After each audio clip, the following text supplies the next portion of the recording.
¿Qué tal, jóvenes? Los saluda el profesor Rolando Rocha del curso de habilidad verbal. Vamos a arrancar la semana 2.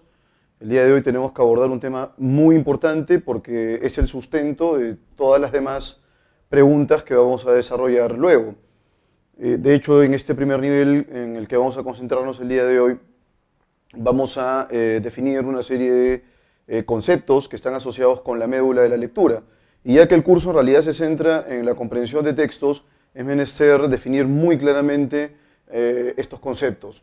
Conceptos que por supuesto están vinculados con un nivel muy elemental, pero muy relevante de la comprensión, como ya lo había dicho, y que está asociado en realidad con la estructura del texto, es decir, con los elementos más relevantes sin los cuales el texto no tendría vigencia, no tendría validez, no tendría ningún valor.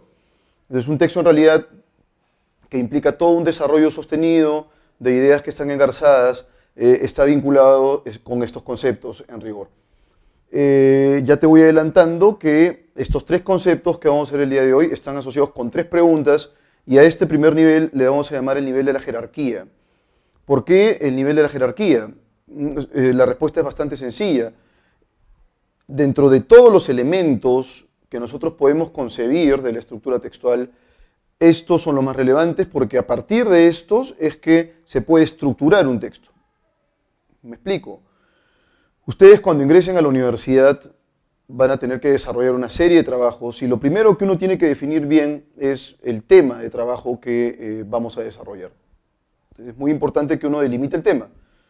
Probablemente si uno, por ejemplo, quiere hacer, imaginemos que sean ustedes de biología, ¿no es cierto? Bueno, quiero hacer un trabajo de investigación sobre la célula, ¿no es cierto? Ese podría ser eventualmente un tema interesante de investigar, pero luego podemos encontrar algunos subtemas adicionales. De hecho, que el tema de la célula es un tema excesivamente amplio, quizás podríamos nosotros reducir o circunscribir, limitar un poquito más el tema. En la universidad va a ser muy importante además que nosotros trabajemos con un tema muy específico. La especificidad del tema es demasiado relevante para, digamos, gestionar bien el tiempo. Un tema demasiado ambicioso en realidad se puede trabajar en más de un año probablemente o en un año, de manera que en un semestre sería poco lo que se puede hacer. Pero en primer lugar lo que uno tiene que definir bien es el tema. Una vez que tú ya tienes el tema definido, entonces te echas a buscar información, empiezas a revisar una serie de textos, de papers, de revistas, de publicaciones, videos, qué sé yo, que estén asociados con el tema. Y luego, una vez que has procesado todos esos datos, una vez que ya has cribado toda la información y por supuesto que has podido precisar la información que es más relevante para el tema que vas a desarrollar, empiezas tú con la textualización, es decir, con la elaboración de tu trabajo de investigación.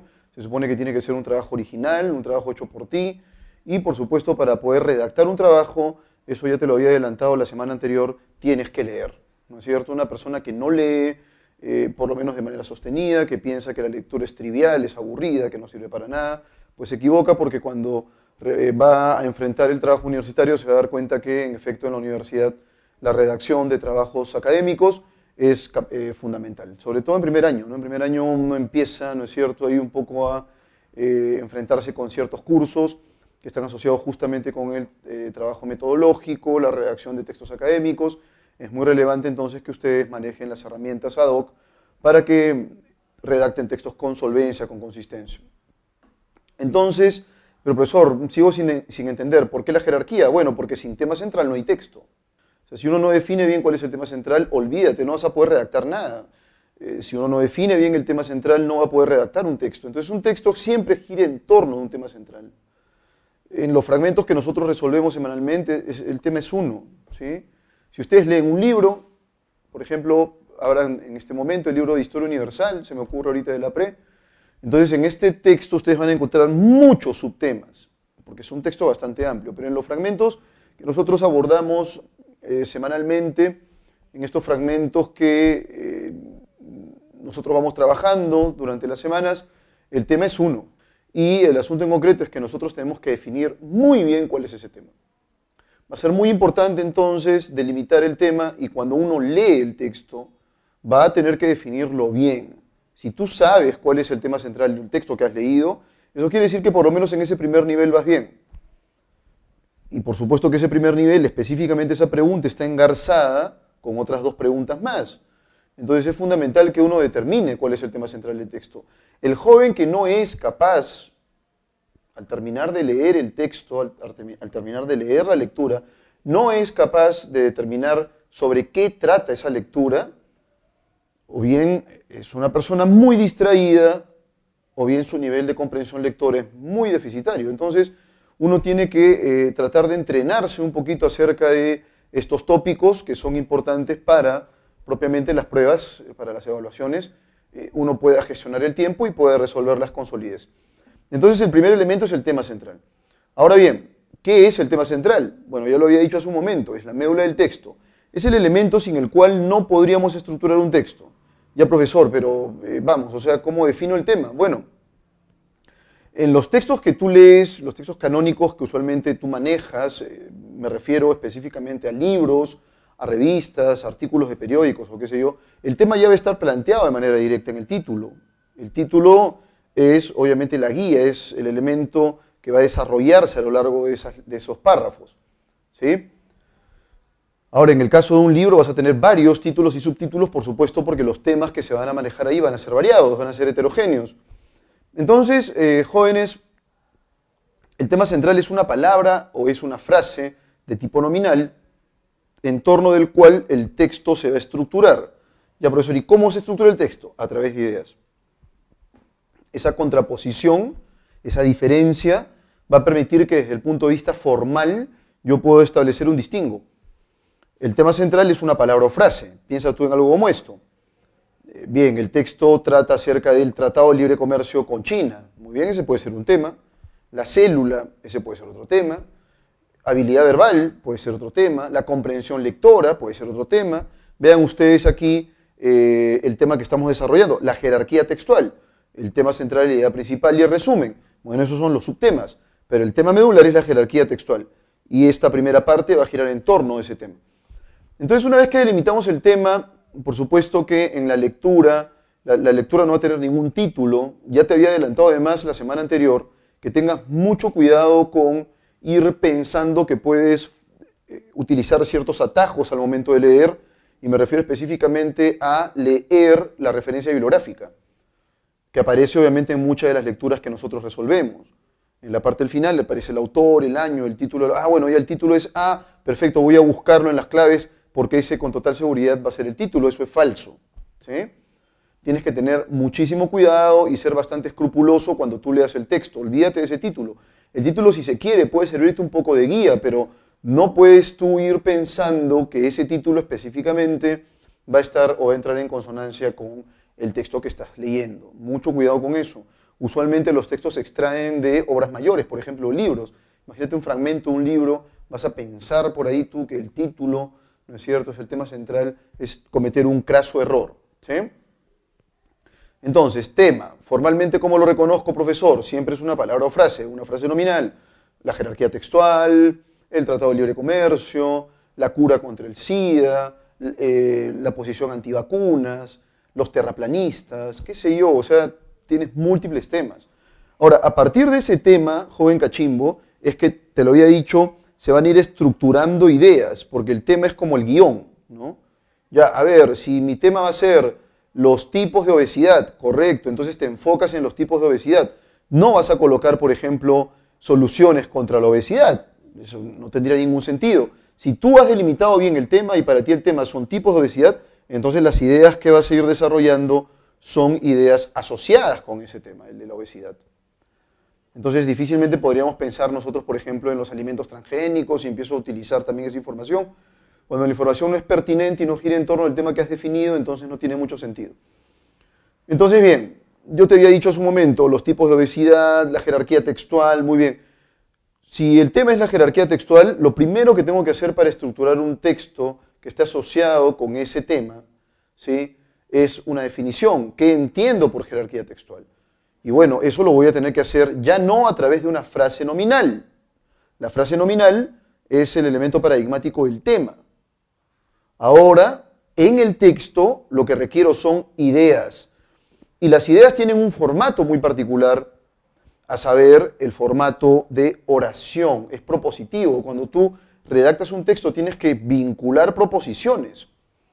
Y para ello, por supuesto, que hay una serie de recursos, anáforas, catáforas, conectores, la reiteración de ciertos referentes, el uso de sinónimos, qué sé yo. Entonces, vamos a tener varios recursos reconocibles, detectables en la estructura textual.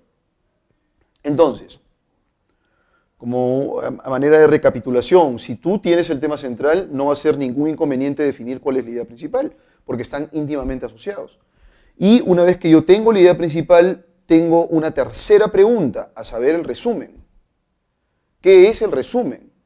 El resumen no es sino una versión compendiosa de la médula del texto. Y si es una versión compendiosa de lo medular del texto, joven cachimbo, lo que no puede faltar en el resumen, y ese es un tip que nunca va a fallar, es la idea principal. En el resumen la idea principal tiene que estar incluida de todas formas, porque se supone que el resumen tiene que tener lo esencial del texto, y la idea principal lo es. Entonces, podemos tener jóvenes cachimbos en la pregunta por el resumen, en las claves, porque por supuesto que los cachimbos todos los años me suelen preguntar, profesor, y bueno, ¿ahora cómo hago para detectar el mejor resumen? Me dicen el resumen, pucha, pero que estas se parecen bastante. Bueno, ¿sabes cuál es la idea principal del texto? Sí, yo sé que la idea... Bueno, entonces no vas a tener ningún problema con el resumen.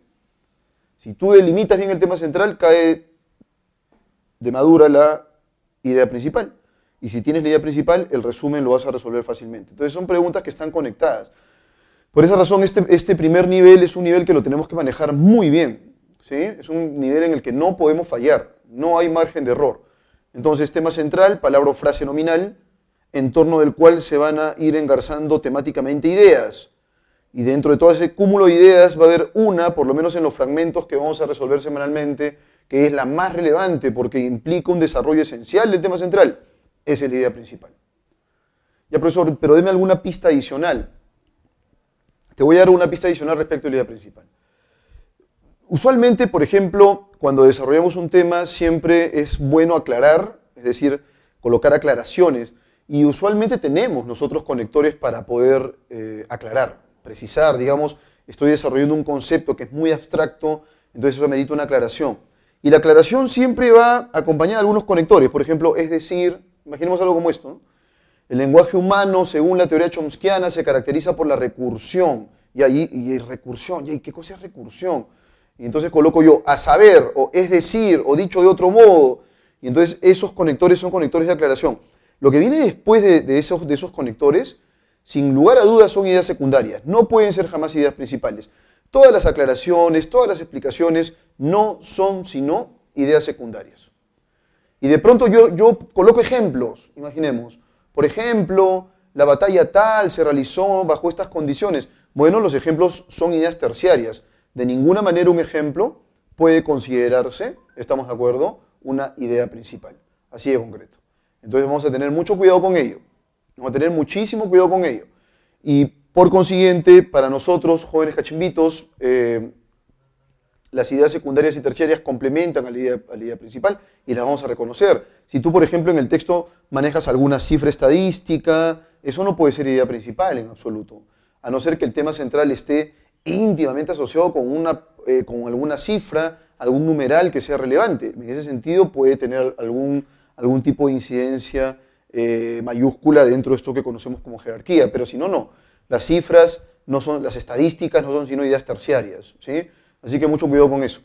Entonces el resumen, jóvenes cachimbitos, implica una versión compendiosa. Ten mucho cuidado porque en el caso del resumen, en el trabajo académico y propiamente dentro de la universidad, vas a tener que procesar muchas fuentes y este procesamiento de fuentes, jóvenes cachimbos, va a implicar un trabajo minucioso de revisión bibliográfica. Si tú realizas un trabajo minucioso, una pesquisa muy escrupulosa de textos, vas a requerir de resúmenes, de anotaciones, de subrayados, etcétera, etcétera.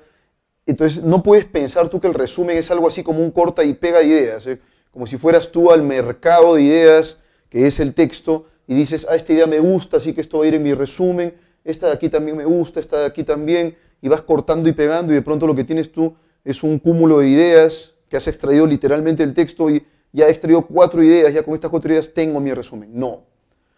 En realidad tú tienes que ir más a fondo y tienes que abstraer. Por esa razón elaborar un resumen no es tan sencillo. Pero tú tienes una ventaja en el examen. La ventaja es que el resumen lo vas a tener dentro de las claves.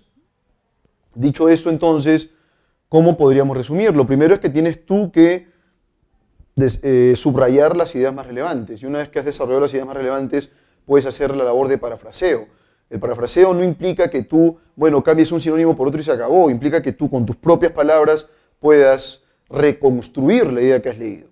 Y a partir de ello no puede faltar la idea principal. Y una vez que tienes la idea principal, la complementas con alguna idea adicional o algunas ideas adicionales que permitan tener una visión global del texto, que te permita tener una visión holística del texto, con el añadido de que la idea principal no puede faltar. Muy bien, jóvenes cachimbos, habiendo reconocido, habiendo definido estos tres componentes de este primer tema que es fundamental, a saber, la jerarquía textual. Luego vamos a ir progresivamente viendo el sentido contextual, la inferencia, la incompatibilidad, la extrapolación. Vamos a verlo poco a poco. Sin lugar a dudas, jóvenes cachimbitos, esto va a ser esclarecedor. Así que lo que vamos a hacer a continuación es tomar nota, ¿no es cierto?, esta primera parte teórica. Les voy a colocar por ahí algunos tips, ¿no es cierto?, al costado a manera de anotación, y luego ya nos enfrascamos propiamente en la resolución de ejemplos. No olviden, por favor, y no duden en formular sus interrogantes si acaso hay algún concepto en particular que no ha quedado del todo claro. Es fundamental que ustedes amplíen el panorama, resuelvan todas las lecturas, se enfrasquen, ¿no es cierto?, en la discusión. Bueno, el profesor me ha dado esta clave, pero yo no creo que esa sea la clave. Yo en realidad estoy llano a discutir, estoy llano a cuestionar, estoy llano a dialogar con ustedes a fin de esclarecer cualquier posible laguna que pueda desencadenarse de las lecturas, ¿sí? Dicho esto, jóvenes cachimbos, entonces arrancamos ya propiamente las actividades de este curso taller. Vamos con la parte A entonces. Y entonces por aquí, jóvenes cachimbos, ustedes pueden reconocer, pueden ver los tres elementos. Y aquí tenemos entonces, jóvenes cachimbos, los tres conceptos: tema central, idea principal y el mejor resumen. Profesor, ¿y por qué el mejor resumen y no solamente el resumen?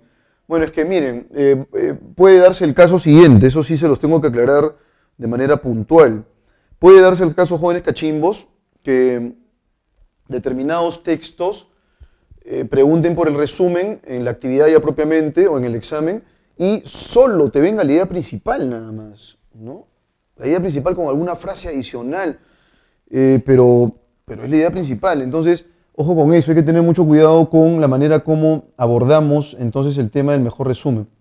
Pero si fuera el resumen tendría que ser pues efectivamente un compendio muy puntual y que sea, por supuesto, una versión fidedigna de lo que implica en sentido estricto un resumen. Entonces por aquí el tema central yo les había dicho palabra o frase nominal, ¿sí? O frase nominal. Frase nominal. Por ejemplo, qué sé yo, vamos a colocar aquí el VIH, este puede ser un tema, ¿no es cierto? La religión, qué sé yo. Vean ustedes que estos son frases nominales, ¿sí? Frases nominales, los tenemos ahí. Estas no son oraciones, pero la idea principal sí tiene que ser una oración, ¿no? Por ejemplo, yo puedo colocar el VIH es una enfermedad mortal. Es una enfermedad mortal. Ya, y entonces acá tengo una idea. Vean ustedes que acá tengo el verbo principal, y en tanto que tal, entonces es una idea. Y en el resumen debería tener yo el VIH. Vamos a colocar, la idea principal te había dicho y la voy a colocar tal cual. Es una enfermedad mortal. Es una enfermedad mortal. Aunque es tratable si se detecta a tiempo. Vean ustedes, entonces acá ya tengo una versión compendiosa. Tema central, idea principal, que podría ser eventualmente, y un resumen. Entonces, esto es una oración simple, eso es una idea principal, y aquí tengo pues un resumen, ¿sí? Más o menos esos son los bemoles de estas actividades asociadas con la jerarquía textual. Y ahora sí vamos con el ejemplo A de inmediato. Vamos a leer el tema central del texto, vamos a buscarlo, vamos a definirlo. Entonces, Dice así: de la misma manera que los perros y los pastores ahuyentan del redil al pelirrojo león, sin dejarle que se acerque a las acobardadas reses, vigilando durante toda la noche, a pesar de que, ávido de carne, acomete 1 y 100 veces, sin lograr nunca su propósito, porque llueven sobre él muchos venablos lanzados con brazos vigorosos y muchas teas ardientes que lo asustan, hasta que al despuntar el día se aleja furioso, volviendo a menudo la cabeza en busca de la presa que devora con sus ojos. Así se alejaba Áyax, desesperado de los teucros, desesperado y lleno de pesar, porque le importaba mucho la suerte de las naves aqueas. Acá el personaje principal, digamos, es Áyax, ¿no? Empiezan como una especie de analogía, como una suerte de analogía entre el león, que está siempre al acecho, buscando presas, pero tenemos ahí una serie de animales que están vigilantes y que ahuyentan al león, y este se va, pues, molesto, frustrado por no haber conseguido el botín, que en este caso es la comida, el alimento. Áyax, dice aquí, también huyó de los teucros, desesperado y lleno de pesar porque le importaba mucho la suerte de las naves aqueas. Como entra un asno impávido en un campo de trigo, sin hacer caso de los muchachos que lo guardan ni de los palos que caen sobre él de todas partes, y menosprecia los esfuerzos de quienes lo rodean, sin apresurar siquiera su paso, penetrando cuando se le antoja en las crecidas mieses que deshace y de las que no logran arrojarlo al fin, y con muchos esfuerzos, sino cuando está bien harto. Así los animosos troyanos y sus aliados, oriundos de tierras lejanas, perseguían al impar Áyax, hijo de Telamón, golpeando su escudo con las lanzas. Áyax mostraba unas veces su valor incomparable, revolviéndose como una fiera acosada y deteniendo las falanges de los troyanos, y otras veces conseguía su retirada, moviéndose de cuando en cuando para impedirles que llegasen hasta las naves. Por esto aparecía su escudo, enorme, poblado de dardos y de lanzas que en él se habían quedado prisioneras, y el suelo alrededor del héroe erizado en las que no llegaron a alcanzarlo. Bueno, y entonces, ¿cuál es el tema central? Bueno, el tema central lo dice claramente aquí, porque estamos hablando de un león que se retira, un león que escapa. De la misma manera, Áyax también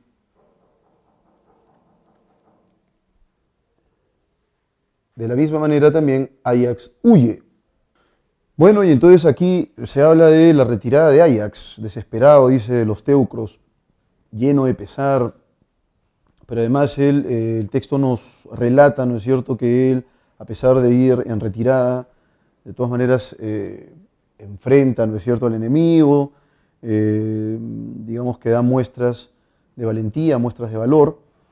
Y entonces, estableciendo la analogía es clarísima, ¿no? El león escapa, y de la misma manera Áyax escapa, entonces debemos buscar, ¿no es cierto?, una alternativa que esté vinculado con este escape, con esta retirada de Áyax. La terrible embestida del héroe Áyax, no, pero vamos que Áyax es el tema, es el personaje principal. La feroz pelea entre aqueos y troyanos, menos. El magnífico escudo del hijo de Telamón, tampoco. La penosa retirada de Áyax, Telamonio, ahí lo tenemos. Directamente, sin pestañear, tenemos que marcar esa clave porque efectivamente la analogía da para poder definir en efecto que esa es la clave correcta. Alternativa D, la retirada penosa del héroe Áyax. Y entonces, jóvenes cachimbos, vamos ahora con el texto número 2, texto de ejemplo, texto B, y leámoslo entonces con mucha paciencia. No sabemos con qué vínculos los antiguos retenían a los planetas en los espacios libres, y enseñaron que, apartados continuamente de la trayectoria rectilínea, giran regularmente en sus órbitas. Creo que para explicar esto se inventaron las esferas sólidas. Los filósofos más recientes o piensan que son los vórtices, como Kepler o Descartes, o algún otro impulso o principio de atracción, como Borelli, Hooke, y otros de entre los nuestros. Por la ley primera del movimiento es absolutamente cierto que se requiere alguna fuerza. Es nuestro propósito elucidar su cantidad y propiedades, investigar matemáticamente los efectos en los cuerpos en movimiento.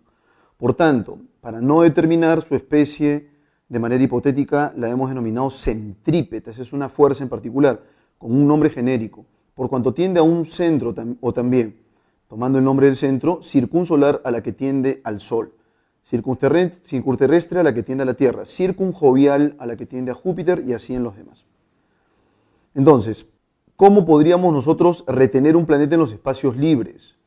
Se supone que para ello se razonó, ciertos filósofos trataron de buscar algún tipo de explicación, pero se plantea luego una ley que está vinculado con un concepto que es el concepto de fuerza, y en tanto el concepto de fuerza está asociado con esta retención de los planetas en torno a una órbita, no salen de esa órbita, están ahí, a pesar que el espacio está libre, entre comillas. ¿Cómo se llama esa fuerza? Se llama fuerza centrípeta. Esa fuerza centrípeta es la que hace que el planeta se mantenga siempre en el mismo lugar y no esté, pues, digamos, vagando por todo el espacio. Vean ustedes que la Tierra cumple todo un ciclo y no se mueve ese ciclo.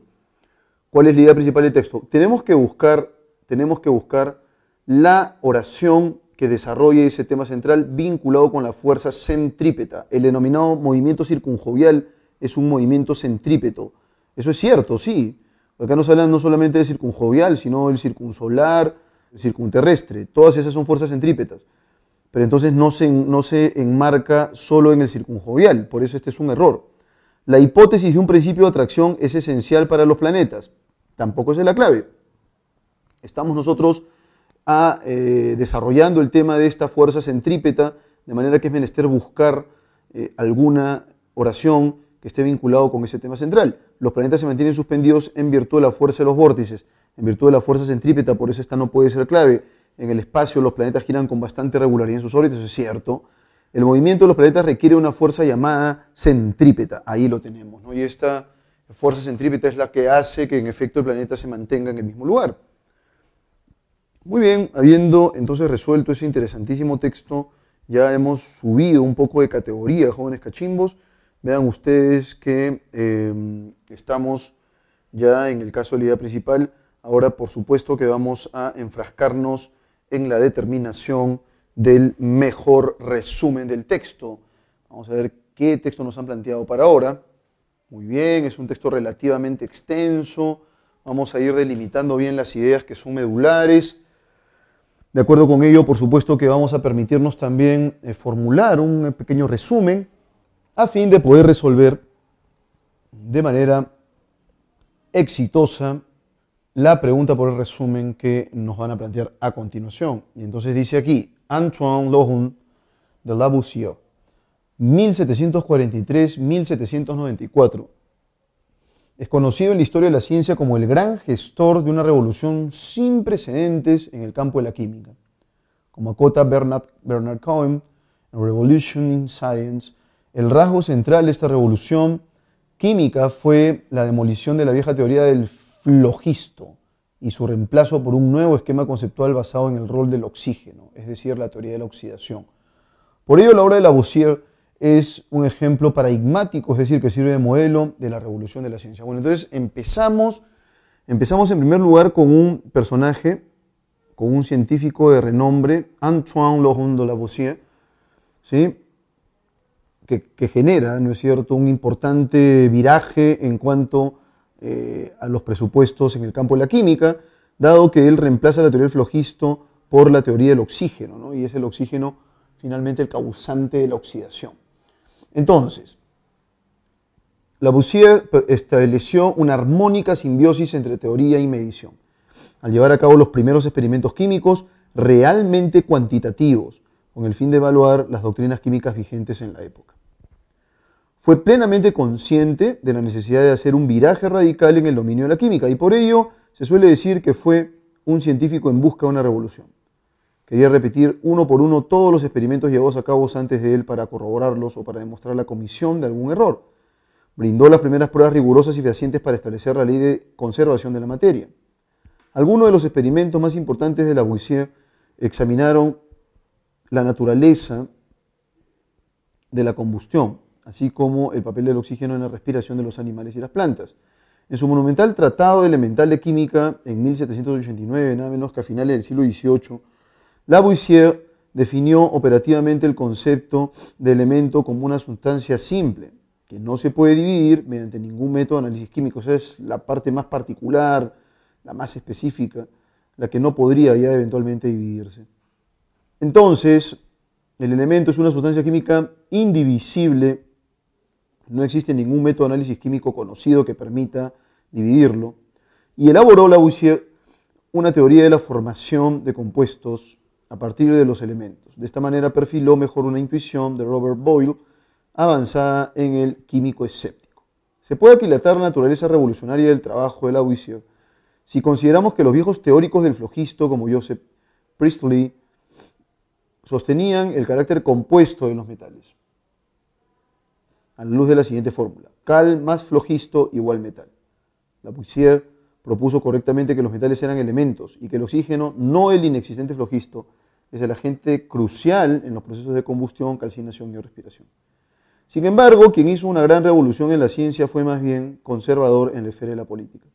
Es más, dado que fue comisario del Tesoro de la monarquía francesa cuando triunfó la revolución, fue arrestado y juzgado sumariamente por el tribunal y fue condenado a morir guillotinado el 8 de mayo de 1794.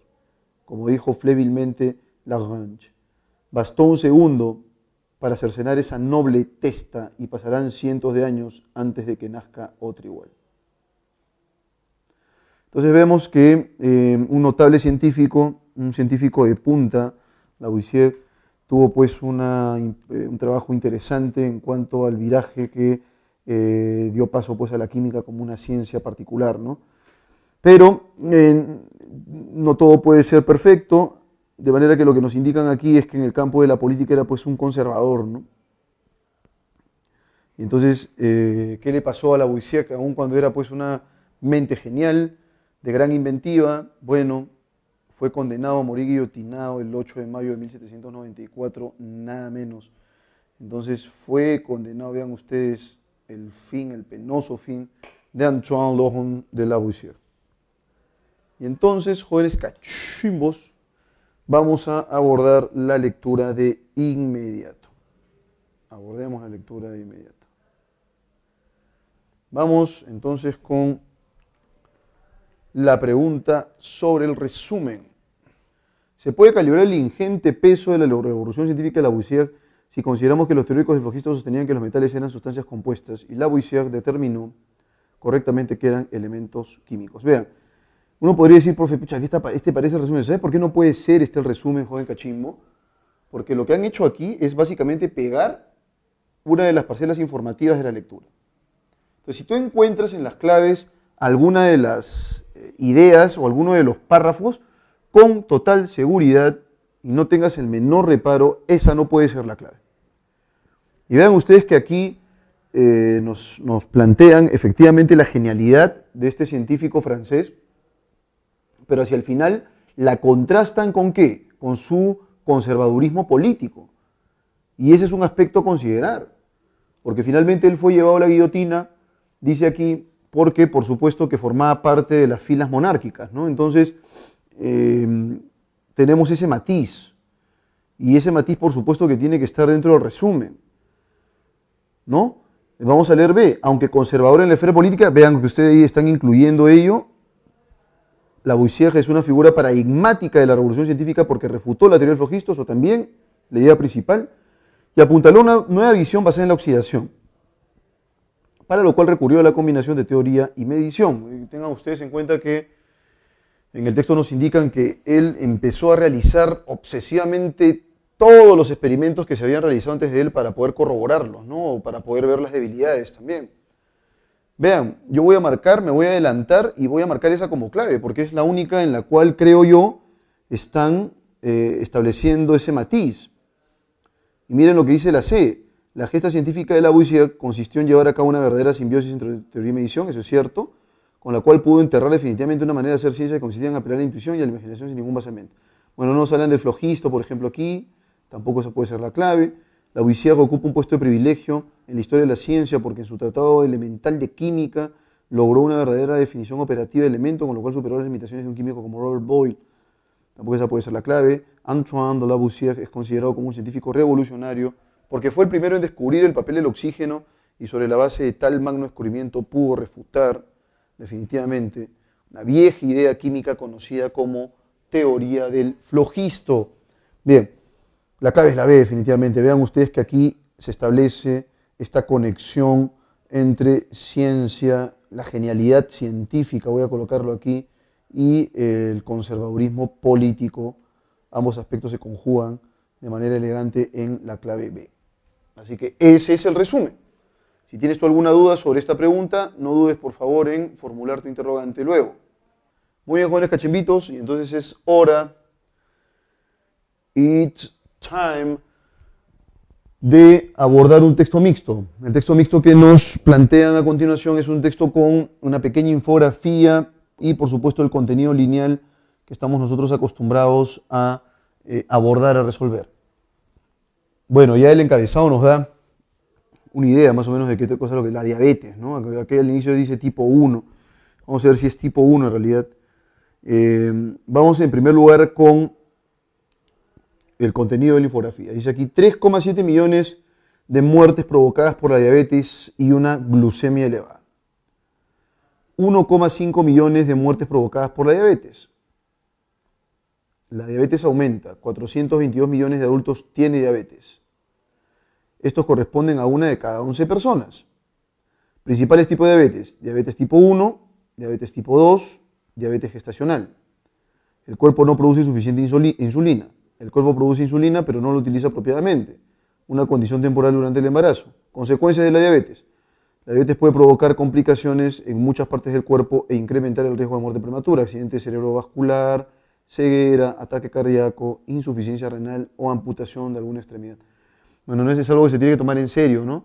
Nosotros que estamos pues tan dados a las gaseosas, que tiene pues una cantidad ingente de azúcar, que es por supuesto veneno, pero tenemos en realidad tanta propensión, ¿no es cierto?, a envenenarnos impunemente, y vean ustedes todo lo que puede ocasionar la diabetes, que por supuesto que podría eventualmente estar asociada con una mala alimentación, ¿no? Dice acá, la diabetes de tipo 1 no puede prevenirse con los conocimientos actuales.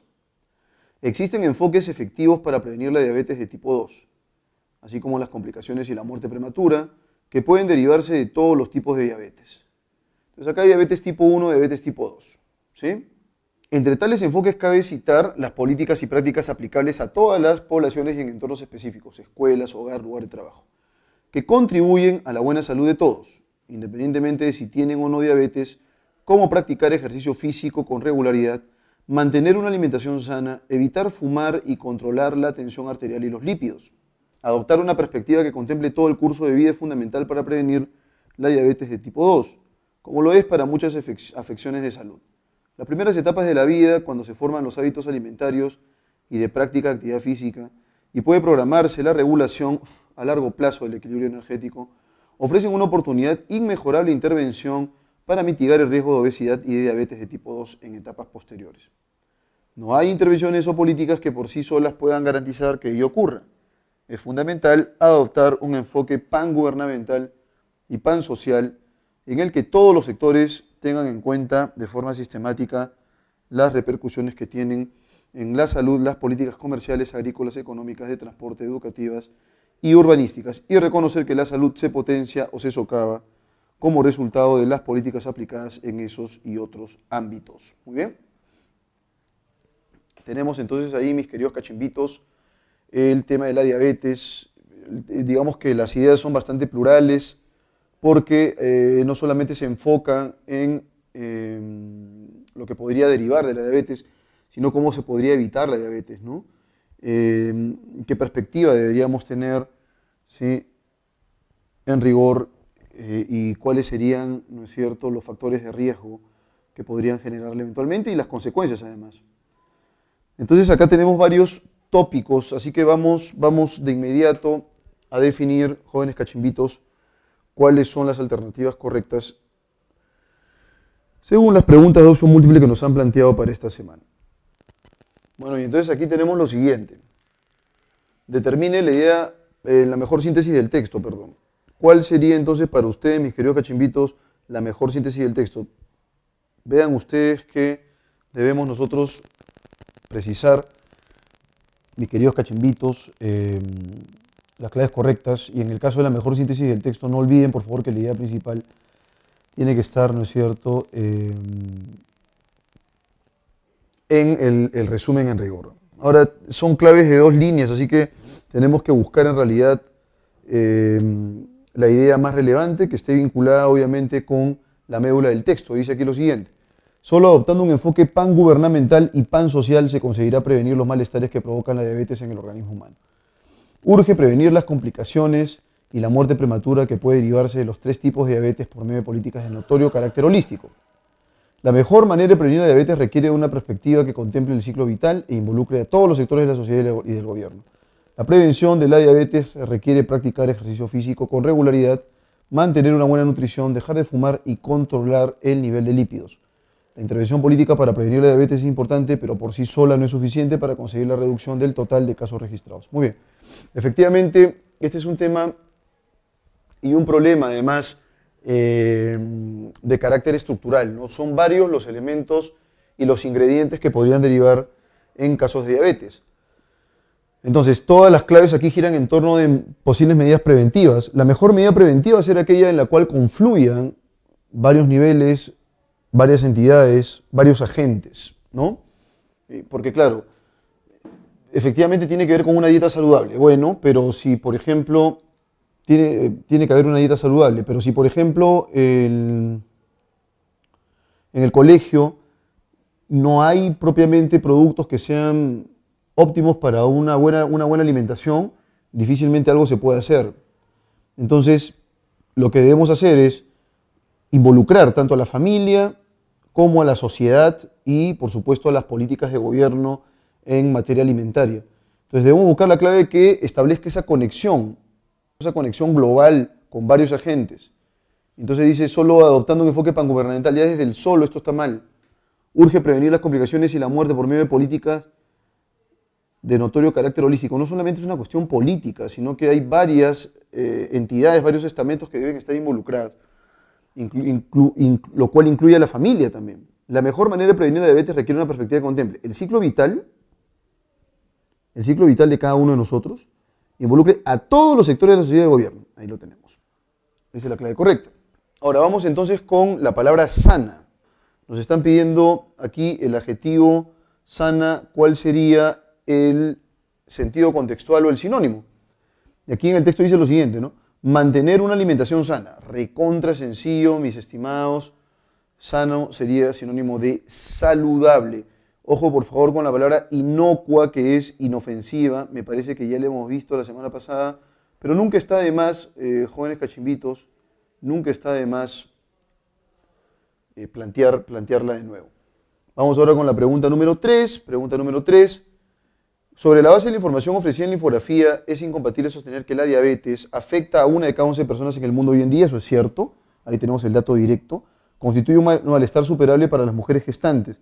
Sí se puede superar, por supuesto que sí, pero si no se supera en realidad puede traer complicaciones, por supuesto. Podría afectar ciertos órganos como los riñones o el corazón, claro que sí.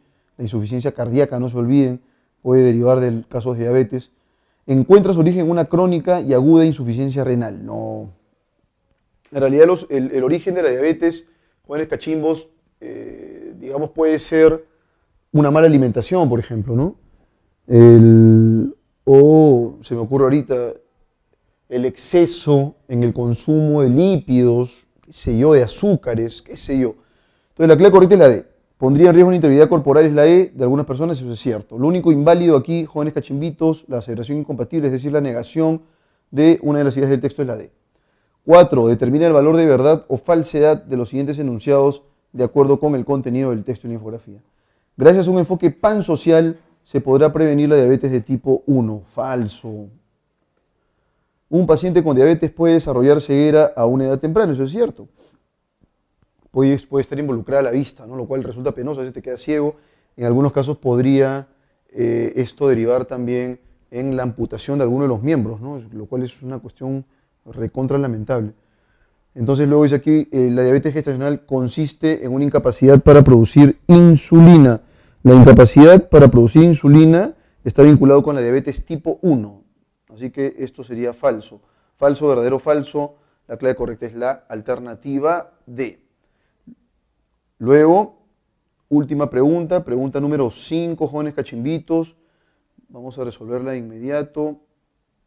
Si una política gubernamental sostuviera que la prevención debe restringirse a la esfera escolar por considerar que es el ámbito donde se imparten los conocimientos más valorados, se estaría poniendo de relieve la salud de todos los miembros de la sociedad, incurriría en un error porque se estaría soslayando otros sectores importantes. Ya les había dicho que el campo, el espectro de acción de la diabetes es más amplio, ¿no? Y en tanto que es estructural, podríamos pensar nosotros en que el problema no se debe enfocar solo en uno de esos ámbitos. Claro, atacamos el ámbito escolar. Digamos que en el ámbito escolar tenemos una muy buena formación de profesores que concientizan a los alumnos, que los forman bajo pues, una idea de lo importante que es tener una alimentación saludable, etcétera, etcétera. Y entonces, la clave correcta, no, digamos, debe ir en torno a esta visión sesgada, porque es una información sesgada y una visión, una propuesta sesgada, asumir que la diabetes pueda estar o se pueda prevenir únicamente apelando a un control de la esfera escolar, ¿no? Es absurdo, porque son varias en realidad. Sí, claro, en la escuela uno concientiza al niño, pero en la casa, por ejemplo, son de frituras, ¿sí? Son dados pues a comprar comida chatarra, bueno, entonces el colegio no puede hacer mucho. Y si las políticas de gobierno no regulan la buena alimentación o la alimentación saludable de los jóvenes o de los niños, bueno, entonces son varios agentes, ya lo había dicho hace un momento. Entonces, si una política gubernamental, dice la pregunta, sostuviera que la prevención debe restringirse a la esfera escolar, ¿estaría bien o estaría mal en primer lugar? Bueno, estaría mal, por supuesto, porque estaría solamente apuntando a un factor de riesgo, estaría solamente apuntando a una arista. Y en tanto que tal, entonces, incurriría en un error porque se estarían soslayando, es decir, pasando por alto, eso es soslayar. Es una palabra que viene muchísimo, mi querido Cachimbito, en exámenes, ¿sí? Viene mucho en las prácticas, pasando por alto, obviando, ignorando, eso es soslayar, ¿no? Pasar por alto, obviar, ¿sí? Ignorar. Y con esto cerramos entonces la lectura última de la sección A. Bien, jóvenes cachimbos, hemos cerrado entonces la sección A con algunas actividades vinculadas con el tema de jerarquía. Ahora lo que corresponde a continuación es enfrascarnos un poco ya propiamente en la lógica del examen, ¿no? El curso taller va a estar diseñado de esa manera. Una primera hora con un desarrollo teórico bastante sólido y luego las dos siguientes actividades están más asociadas con el examen, ¿no? Con textos tipo, preguntas tipo también, de manera que cuando ustedes se enfrenten propiamente las preguntas en el examen no tengan ningún inconveniente. Dicho esto, entonces vamos a empezar a resolver la sección B. Por favor, les ruego que si tienen ustedes alguna duda, algún inconveniente con alguna de las preguntas o alguno de los textos, de los contenidos, extiendan por favor sus sugerencias, sus interrogantes para poderlas absolver. Bien, señores, y entonces vamos a continuar ahora con los textos tipo. Ya hemos avanzado con un texto con imagen, entonces lo que corresponde ahora es evaluar un texto dialéctico, es decir, un texto con dos posiciones contrapuestas, dos posiciones confrontadas, dos posiciones diferentes respecto a un mismo tema. Vamos a ver. Dice aquí lo siguiente en el texto 1a. Maquiavelo defiende dos tesis básicas. En primer lugar, la idea de razón de Estado. ¿A qué se refiere con razón de Estado? Se refiere a lo siguiente. Lo más importante es la construcción, la consolidación y ampliación del Estado, pues es el que posibilita la seguridad y libertad de los ciudadanos y el beneficio colectivo frente al interés individual. Entonces, la primera tesis, la primera idea, está asociada con la relevancia que tiene la constitución de un Estado, dado que es el Estado el que finalmente va a permitir que cada ciudadano sea un ciudadano libre, ejerza sus derechos libremente, y ese ejercicio individual, por supuesto que tiene consecuencias respecto del beneficio colectivo. Para ello, El Príncipe, esto viene por supuesto de la obra El Príncipe de Maquiavelo, que es una obra cumbre, es una obra muy buena, yo en realidad la recomiendo siempre, siempre recomiendo El Príncipe, jóvenes cachimbos, es una obra, pienso yo, de lectura obligatoria, ¿sí? Entonces vamos a continuar con la lectura, dice aquí lo siguiente, ¿no? debe tener un poder fuerte que garantice que los ciudadanos desarrollen su vida de forma provechosa frente a un poder débil con continuas revueltas que desestabilizan el Estado. Muy bien, esa es la primera tesis entonces. El príncipe es el que tiene que garantizar que los ciudadanos, que por supuesto están bajo su dirección, desarrollen su vida de la manera más idónea posible, le saquen mucho provecho, ¿sí? Y que de alguna manera ponga orden. El príncipe es la directriz finalmente, ¿no? Y en el príncipe, digamos, es la figura humana la que encarna humanamente al Estado.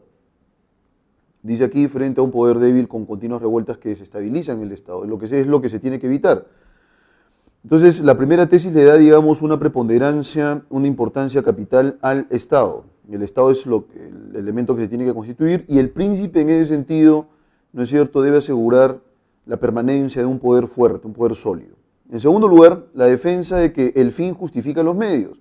Ojo que la idea del fin justifica los medios que se le atribuye a Maquiavelo, jóvenes cachimbos, no es una idea de Maquiavelo, es básicamente la síntesis de la obra El Príncipe, pero él en realidad jamás, aun cuando es una idea muy conocida, harto conocida, no es una idea que él ha formulado. ¿Sí? Entonces ustedes pueden, revisen la obra El Príncipe y se van a percatar en efecto que esta idea, el fin justifica los medios, no se plantea en ninguna de las partes de la obra. Pero efectivamente podría esto ser una especie de corolario, no muy sucinto, del devenir de la obra, el desarrollo de la obra del príncipe. La virtud del gobernante, que en la filosofía clásica suponía honradez, honestidad, generosidad, justicia y piedad, según Maquiavelo, está en lograr el fin perseguido, aunque esto implique actuar en contra de la moral. Se propone así una distinción absoluta entre la ética y la política. De esta forma, las virtudes fundamentales del príncipe son la astucia, el zorro y la fuerza del león.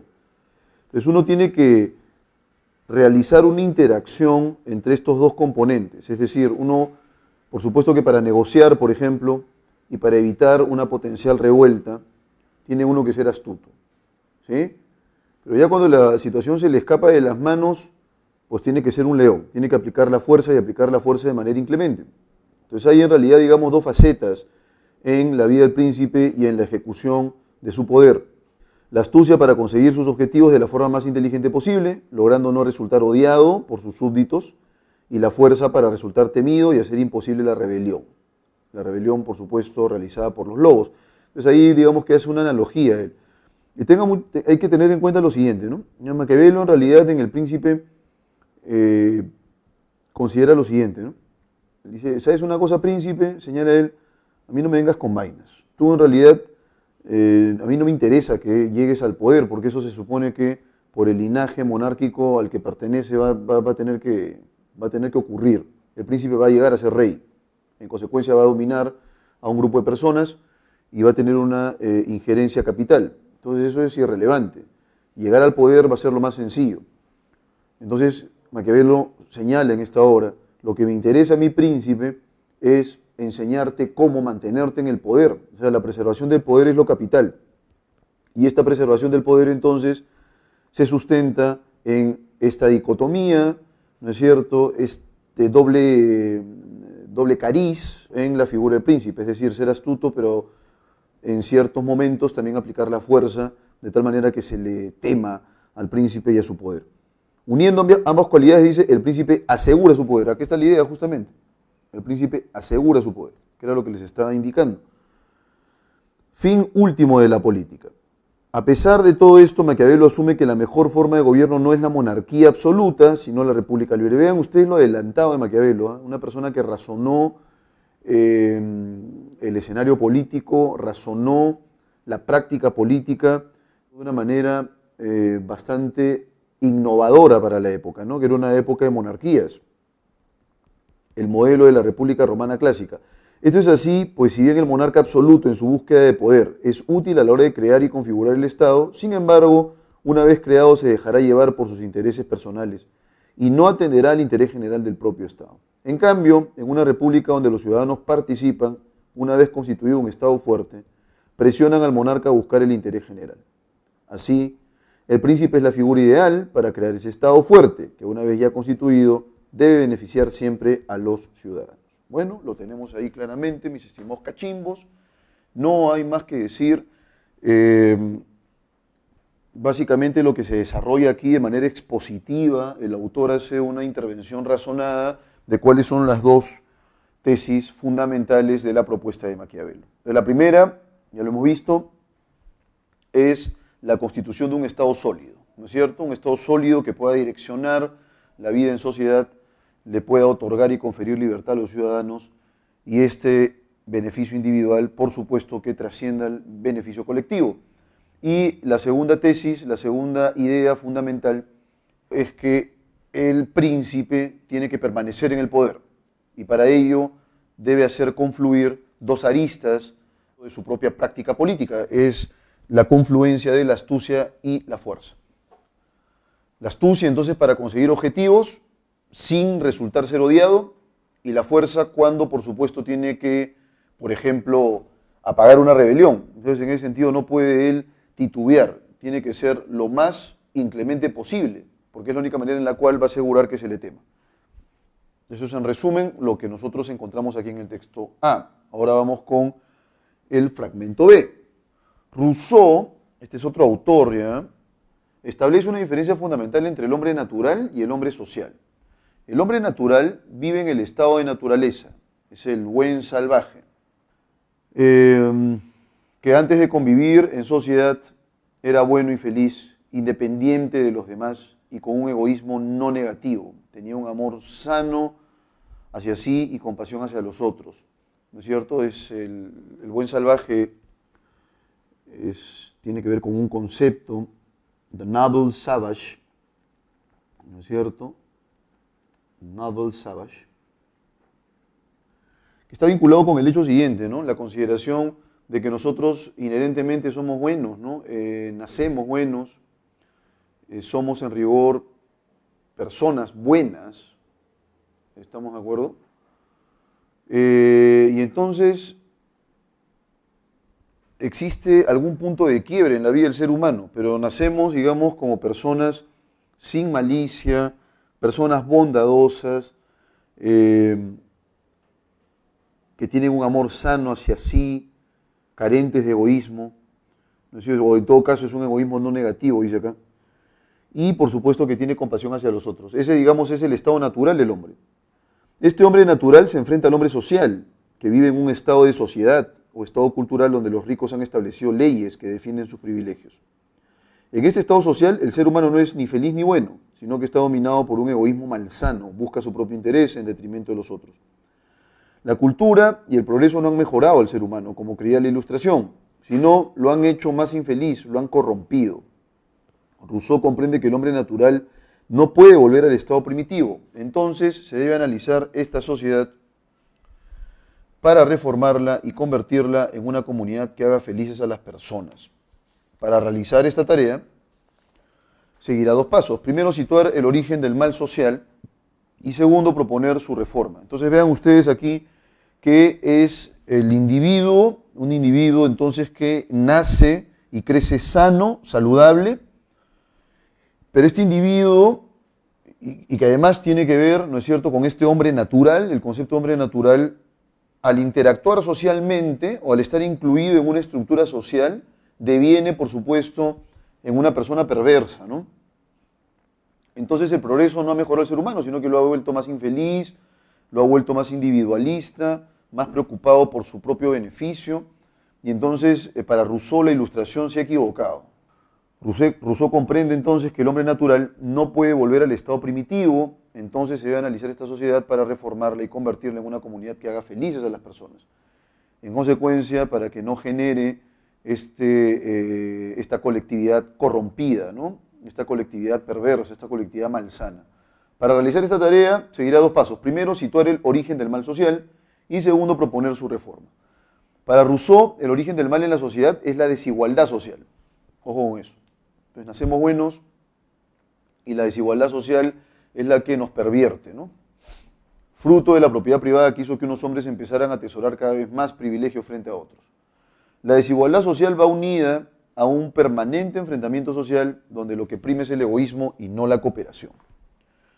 Así, la sociedad actual es injusta e impide la realización plena de los seres humanos, pues no conduce a la felicidad.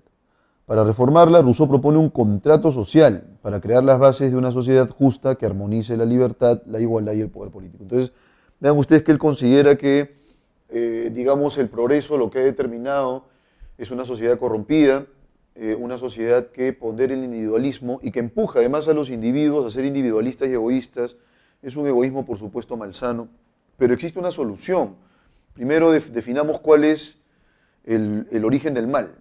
¿Y el origen del mal cuál es? Según Rousseau, el origen del mal es la desigualdad social, debido a que ha habido un grupo de personas, ¿no es cierto?, que ha atesorado para sí un conjunto de beneficios en detrimento de otro grupo de personas. Ahí tenemos el origen del mal, la desigualdad social. Y ahora, ¿cómo nosotros podemos curar o erradicar ese mal? La única manera, dice Rousseau, es proponer un contrato social para crear las bases de una sociedad justa que armonice la libertad, la igualdad y el poder político. En este pacto social, el pueblo es el soberano, que expresa la voluntad general, que no es una mera suma de los intereses egoístas de cada uno de los hombres. La voluntad general es la voluntad del sujeto colectivo, representada por el ciudadano que busca el bien común y no su interés particular. Así como el Estado, el individuo renuncia a sus egoísmos e intereses personales para someterse por consentimiento libre a las leyes que emanan de la voluntad general. Cada uno renuncia así, según Rousseau, no a la libertad como ciudadano, sino a la libertad de obrar desde el egoísmo y en contra de la comunidad. Este pacto social, este contrato social, entonces, lo que aseguraría es la renuncia a los propios intereses en favor de la comunidad. Vamos entonces por un camino diferente, por supuesto, al que plantea Nicolás Maquiavelo, porque vean ustedes que aquí hay una idea muy relevante para poder establecer la contraposición. Dice aquí, el pueblo es el soberano que expresa la voluntad general, que no es una mera suma de los intereses egoístas de cada uno de los hombres, sino que esta voluntad en realidad está asociada con el sujeto colectivo. Entonces es un ciudadano que busca el bien común y no su propio interés. ¿Estamos de acuerdo?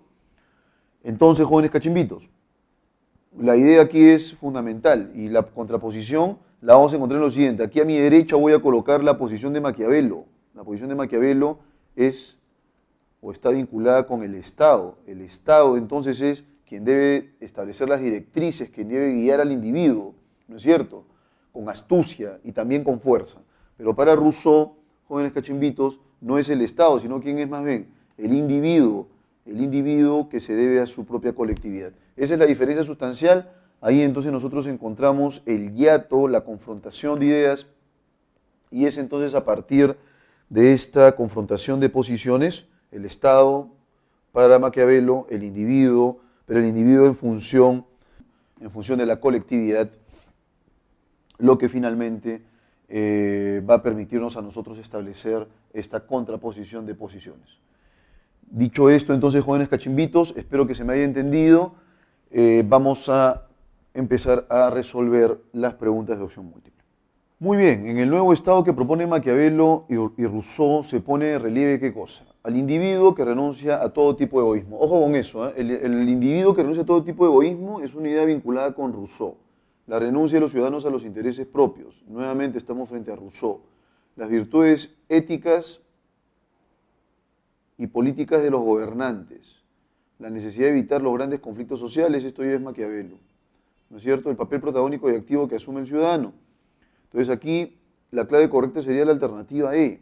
El nuevo Estado, en el nuevo Estado, este individuo, por supuesto que va a dejarse gobernar por el poder tiránico en un primer momento, pero es un poder tiránico astuto.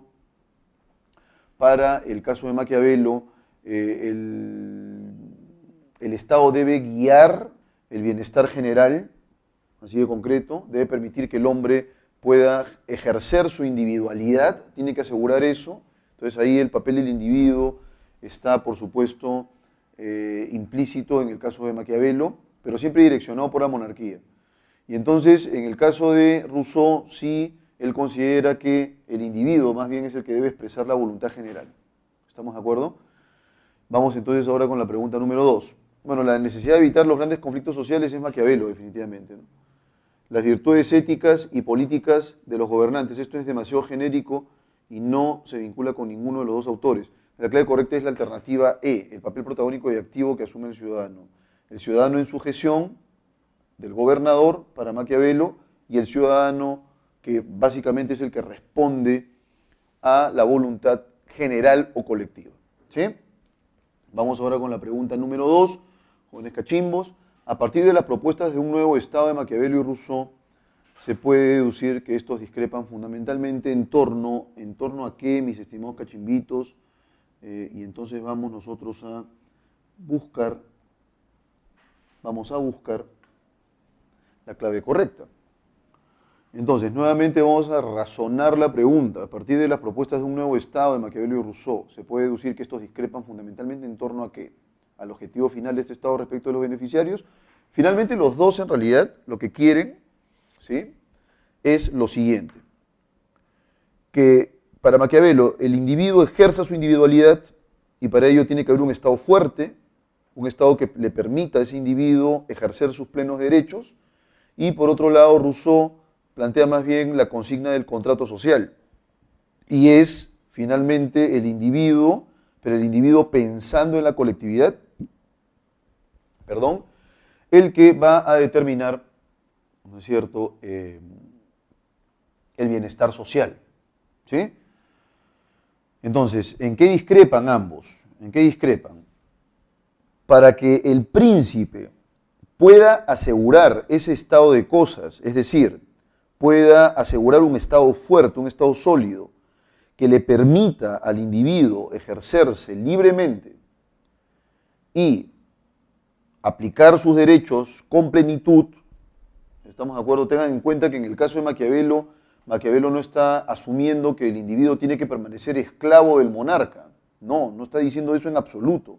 Lo que está diciendo es que el Estado tiene que asegurar la individualidad y el beneficio colectivo. ¿Sí? Pero dice Maquiavelo que uno tiene que ser astuto. Y en ese sentido, la política de la ética tienen que diferenciarse claramente. En términos políticos, entonces, recuerda tú, el fin justifica los medios.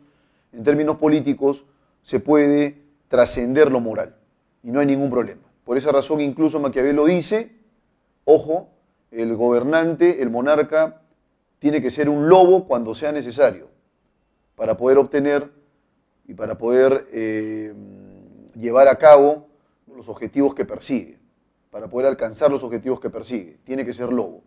Y en otros casos, tiene que ser un león, es decir, aplicar la fuerza sin consentimientos de ningún tipo, sin inclemencia, y en ese sentido la ética la abandona, porque la ética tiene otro campo de acción, diferente al de la política. Entonces hay un distingo ahí. ¿Sí?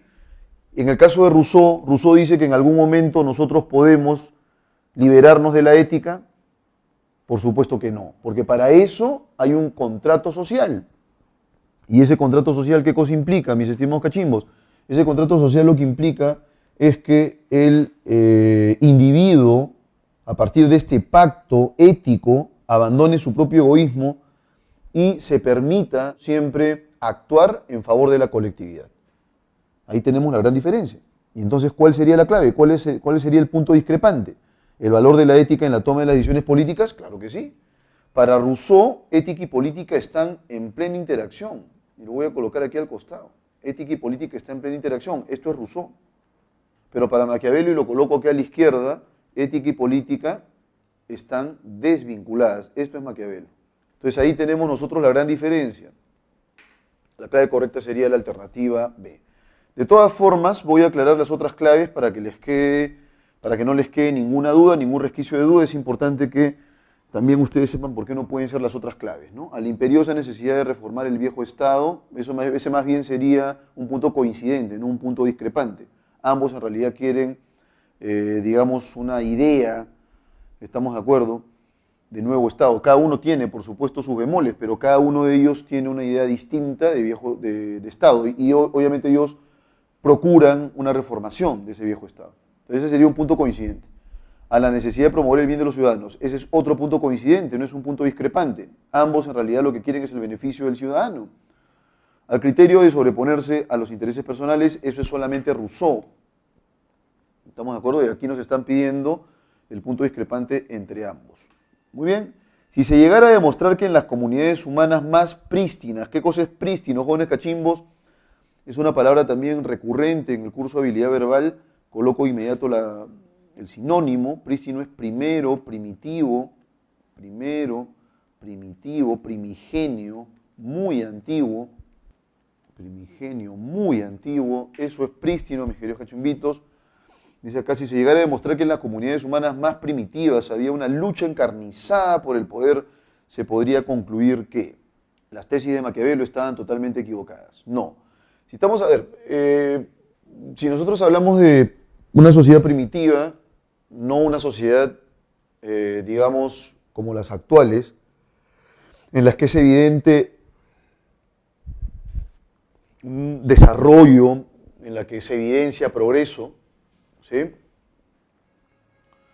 Se supone que ha habido sociedades más bien en las que, por así decirlo, existía más bien una lucha por la sobrevivencia. Pensemos nosotros en nuestros ancestros, ¿sí? ¿Cuál de los dos en realidad plantea este concepto de comunidad primitiva? O en todo caso, individuo primitivo. Quien plantea eso, recuerden ustedes The Noble Savage, ahí lo habíamos visto, El buen salvaje, es Rousseau. Y Rousseau lo que considera es que,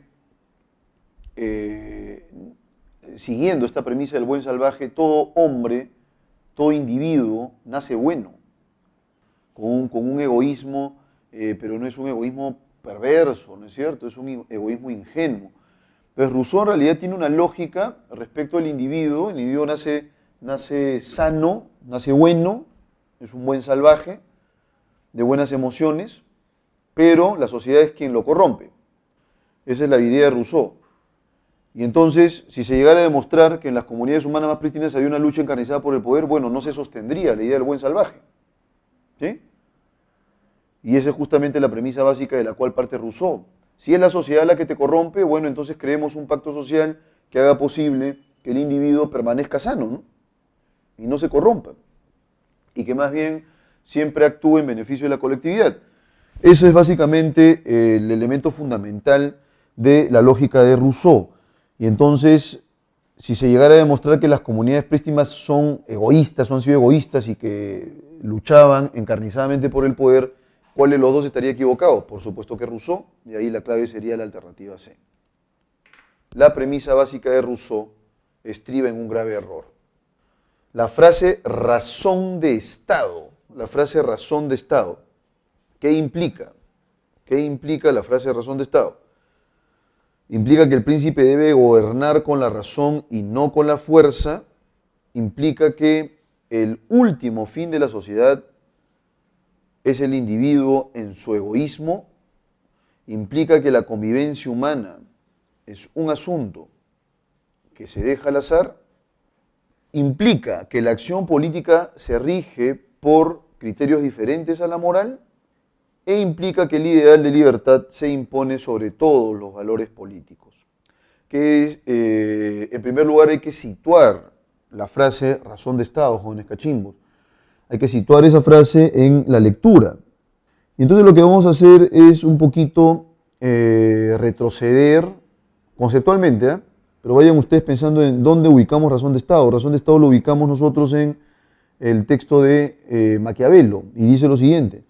En primer lugar, la idea de razón de Estado, lo más importante, ¿qué cosa es? Es constituir un Estado sólido.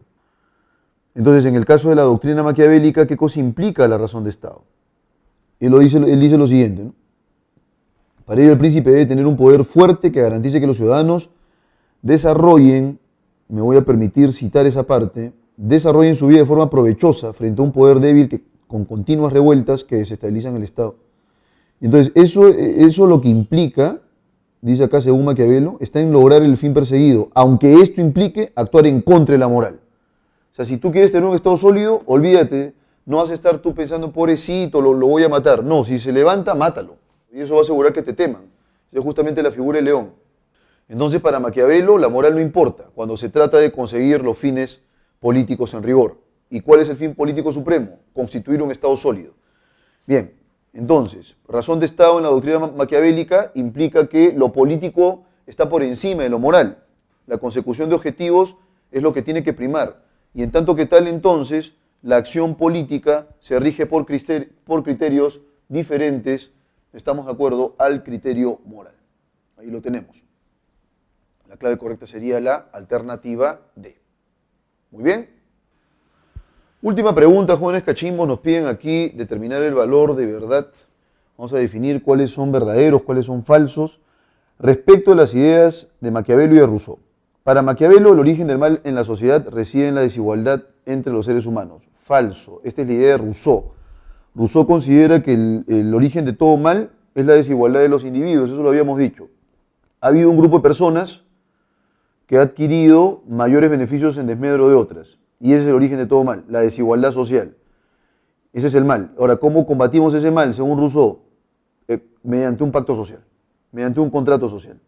Mediante un contrato social que asegure que el individuo siempre obre en función de la colectividad y del beneficio de la colectividad. Para Rousseau, el fin supremo de la política apunta a un gobierno donde los súbditos obedecen al soberano. Eso es Maquiavelo. Eso es Maquiavelo. El soberano tiene que ser inclemente cuando lo requiera y tiene que ser astuto cuando sea menester. Entonces, esta idea no es de Rousseau, sino más bien de Maquiavelo. Y finalmente, según Maquiavelo, la monarquía absoluta es la forma de gobierno humano más lograda y perfecta. Falso. Maquiavelo asume que no es la monarquía, sino más bien la república tipo Roma. ¿No es cierto? Y entonces, jóvenes cachimbitos, falso, falso, falso. La clave correcta sería la alternativa A. Muy bien, y con eso hemos resuelto este interesantísimo texto. Vean ustedes la cantidad de contenido, la cantidad de concepto, las bases filosóficas que han signado esta lectura, jóvenes cachimbos.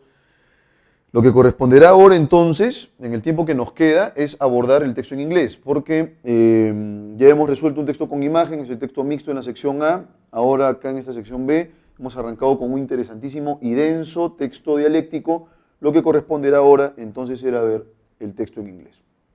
Y entonces, jóvenes cachimbos, vamos ahora con el texto en inglés. Vamos a hacerlo poco a poco, ¿no es cierto? Hay palabras acá que son interesantes y hay que, por supuesto, explicarlas un poquito, ¿sí? More than 500,000 pieces of debris or space junk are tracked as they orbit the Earth. Vamos a empezar con esa primera idea, ¿no? Ustedes vean siempre ese more than, ¿no? Siempre ustedes van a pensar en lo siguiente, more than, más de. Imaginemos acá, more than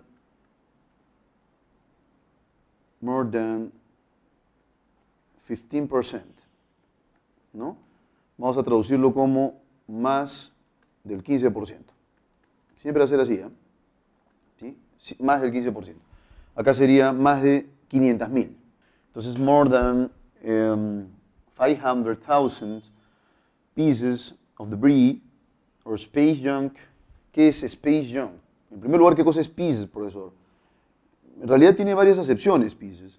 Me voy a permitirme colocarlo aquí al costado. Ahí tenemos un espacio más o menos copioso para poder ir incluyendo cada palabra. Entonces vamos a arrancar con esta de aquí. Piece puede ser pieza, puede ser pedazo, puede ser fragmento. ¿Sí? Bueno, entonces ahí tenemos algunos sentidos de la palabra peace. ¿Estamos de acuerdo? No, por favor, no se confundan con esta palabra de aquí, peace, que es más bien paz.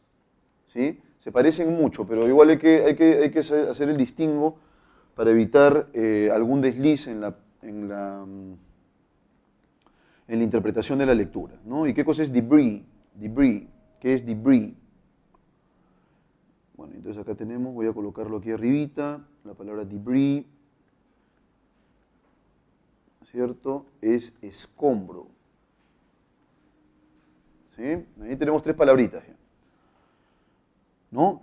Y luego space, y ustedes saben que es espacio, puede ser espacial también, y la palabra junk, que es basura,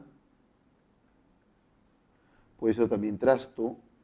Un trasto es un elemento inservible, ¿no? Ahora, una forma menos frecuente de la palabra junk es chatarra. Más o menos nos damos una idea aquí, ¿eh?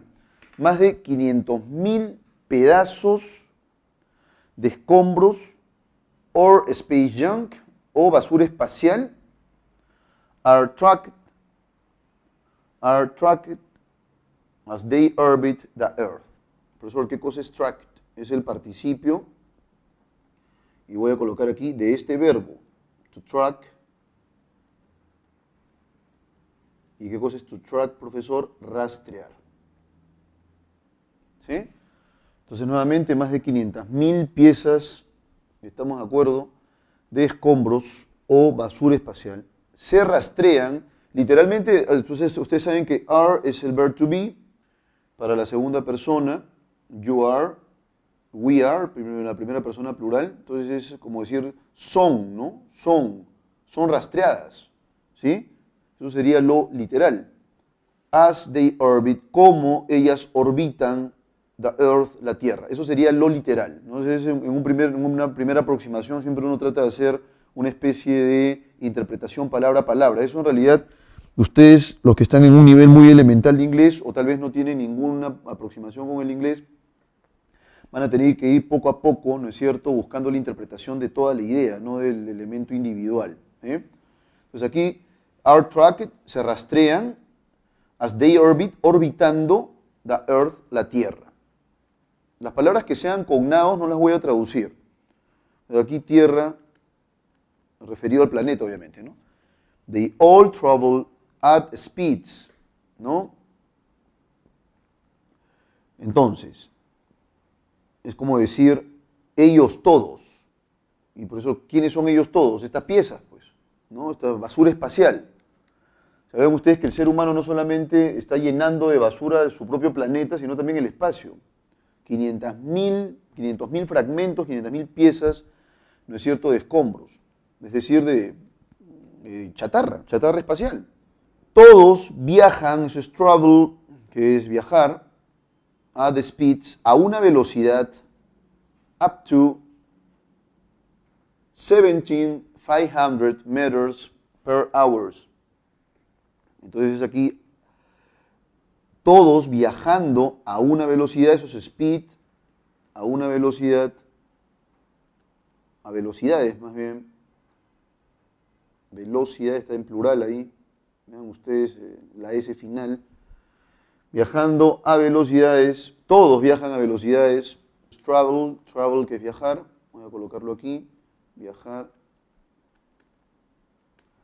todos viajan a velocidades de hasta 17.500 metros por hora. Fast enough. ¿Qué cosa es enough? Vamos a colocarlo aquí abajito. Suficientemente. Entonces, ¿qué cosa es fast? Recuerden la frase fast food, por ejemplo, que es comida rápida, ¿no? Fast enough, lo suficientemente rápido, for a relatively small piece of orbital debris to damage a satellite or a spacecraft. Lo suficientemente rápido como para que un fragmento, aquí piece nuevamente se está repitiendo, relativamente pequeño, eso es small, es pequeño, entonces nuevamente, lo suficientemente rápido como para que un fragmento, un pedazo relativamente pequeño of orbital debris, de escombro orbital, to damage, dañe, eso es damage,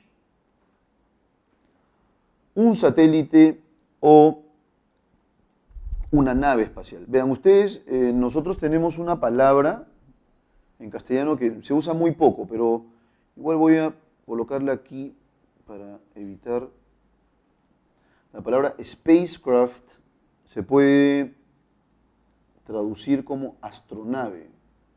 Esa es una palabra nueva y además poco usual, ¿eh? Nosotros tenemos un uso más común, que es nave espacial. ¿No es cierto? Es una nave espacial, eso es spacecraft. Entonces esta última parte vamos nuevamente a leerla. Todos viajan a una velocidad de hasta 17.500 metros por hora. Lo suficientemente rápido como para que una pieza relativamente pequeña de escombro orbital dañe un satélite o una nave espacial. Entonces vean ustedes la cantidad de basura cósmica que el ser humano ha generado. Vamos entonces con el siguiente párrafo. The raising population. ¿Qué cosa es raising, profesor? La palabra raising, vamos a colocarla aquí abajo. La palabra raising, ¿no es cierto?, es aumento. ¿Sí? Population, población. El aumento de la población of space debris increases the potential danger to all space vehicles. Entonces, el aumento de la población de escombros espaciales incrementa el daño potencial, o el peligro potencial, eso es danger, el peligro potencial, el peligro posible, ¿no? Eso se refiere con potencial. To all space, para todos vehicles, los vehículos espaciales. Entonces, no es que estas 500.000 piezas sean el tope, lo que está ocurriendo es que está aumentando la basura espacial, ¿no? Entonces, el aumento de la población de desechos espaciales, de estos escombros espaciales, incrementa el peligro potencial para todos los vehículos espaciales. Una nave probablemente se pueda dañar, un satélite se puede dañar. Bueno, ¿y qué pasa si se daña un satélite y una nave? ¿El espacio no es infinito, profesor? Lo sé, marciano, pero el asunto en concreto es que se daña una nave o un satélite y eso puede traer repercusiones negativas para todo el planeta, ¿no? Mucho cuidado con eso. Entonces, luego dice aquí, but especially to the International Space Station. Vean ustedes aquí que cada uno de estos componentes tiene una letra en mayúscula, entonces eso quiere decir que se trata de un nombre propio, debe ser una institución, ¿no? Entonces dice aquí, pero especialmente, o sea, el aumento de esta población de escombros espaciales, de desechos espaciales, aumenta el peligro potencial para todos los vehículos espaciales. Especialmente, dice aquí, ¿no? Especialmente para la estación, siempre en inglés, jóvenes cachimbos, ustedes van a tener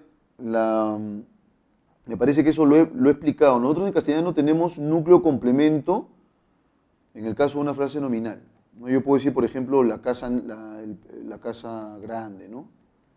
Esa sería, digamos, nuestro orden. ¿Es posible, profesor, que podamos colocarlo antes? Sí, no siempre, pero sí lo podemos hacer, ¿no? Yo puedo decir la gran casa, por ejemplo. Pero en inglés más bien es al revés. Entonces, por ejemplo, no estoy seguro, el Red House, ¿no? White House, White Horse, ¿no? Entonces vean ustedes que los adjetivos están antes, o sea, el complemento está antes y el núcleo está después, a diferencia del castellano. Entonces, ¿cómo vas a leer toda esta frase nominal que está aquí? ¿Cómo la vas a leer?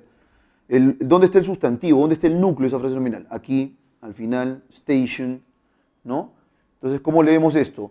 La Estación Espacial Internacional. Ese es el orden. Y vean ustedes que los adjetivos están siempre hacia atrás, ¿sí? Siempre hacia atrás. Entonces, el incremento de basura espacial, lo que incrementa también, el aumento incrementa ¿qué cosa? El posible peligro para una nave espacial, especialmente, dice aquí, para la Estación Espacial Internacional. Luego dice aquí, space shuttles and other spacecraft with humans aboard. Y entonces, ya space sabemos que es espacial, o espacio, también puede ser también un sustantivo. ¿Y a qué diablos es shuttle, profesor? Shuttle, la palabra shuttle es transbordador. No sé si habrán visto ustedes alguna vez un transbordador espacial. Vamos a colocarlo aquí abajito, transbordador espacial. Space, ¿no? Ahí está el transbordador. ¿Sí? Y otras naves espaciales with humans aboard, con humanos a bordo. Entonces imagínate que existe por ahí algún proyecto que va a permitir que un grupo de astronautas vaya y visite la Luna nuevamente, ¿no? Entonces, algunos de estos desechos espaciales chocan contra la nave. Ustedes saben que la velocidad a la que va una nave es una velocidad increíble. El menor contacto con una de estas piezas, y entonces olvídense, un daño irreparable, las personas dentro pueden morir. Entonces es peligroso. Y entonces vamos a continuar con la lectura. Dice aquí, NASA takes, la NASA toma, es to take, que es tomar,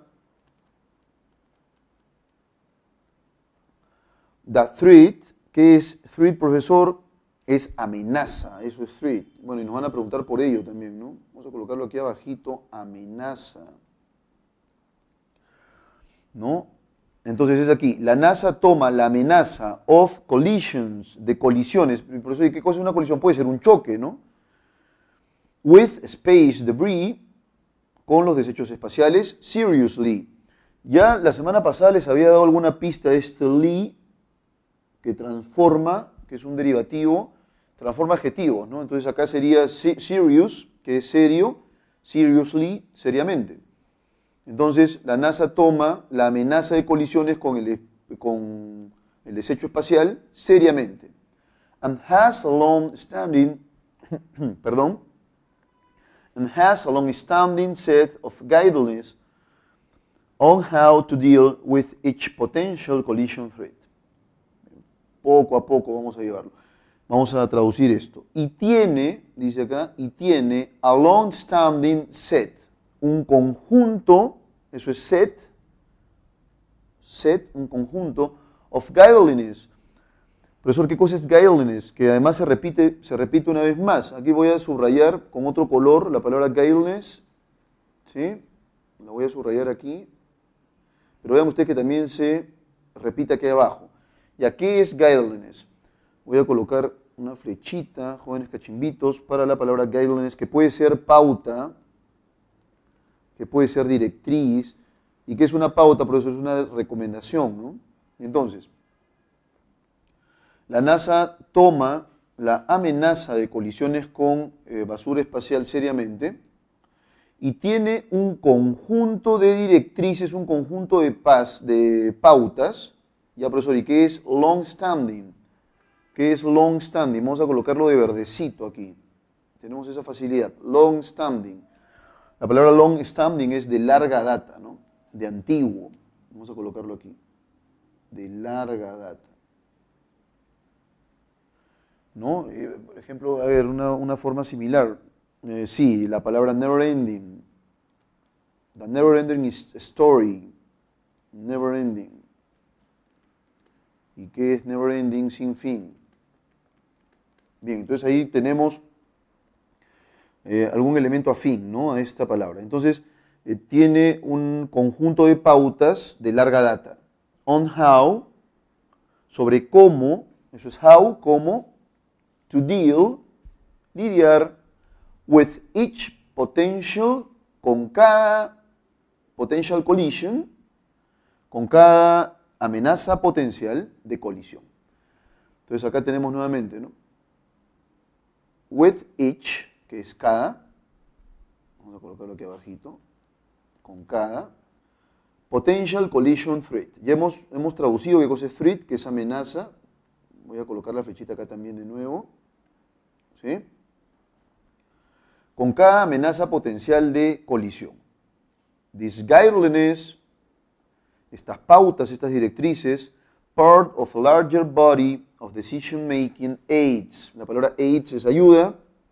Estas pautas, estas directrices forman parte de un conjunto más amplio, eso es a larger body, body es cuerpo, pero acá no se puede entender, bueno, podríamos pensar body como cuerpo en términos metafóricos, ¿no? Pero pienso yo que podríamos pensarlo también como conjunto, ¿no? Como un conjunto más amplio, of a larger body, of decision making, de decisiones, de toma de decisiones, eso es to make, que es tomar, decision, que es decisión, de toma de decisiones de ayuda, ¿no?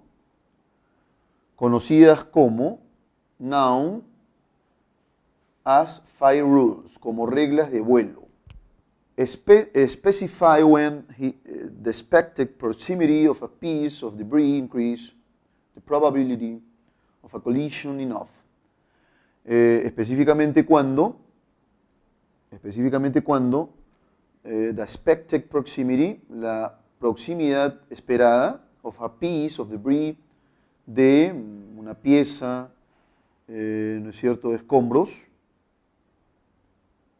incrementa, increases, la probabilidad of a collision, de una colisión, enough, Esa palabra enough la hemos visto, déjenme buscarla por aquí arriba porque la hemos subrayado, me parece. A ver, déjenme verla, me parece que estaba eso en... sí, estaba acá en el primer párrafo. Enough, suficientemente, ¿no?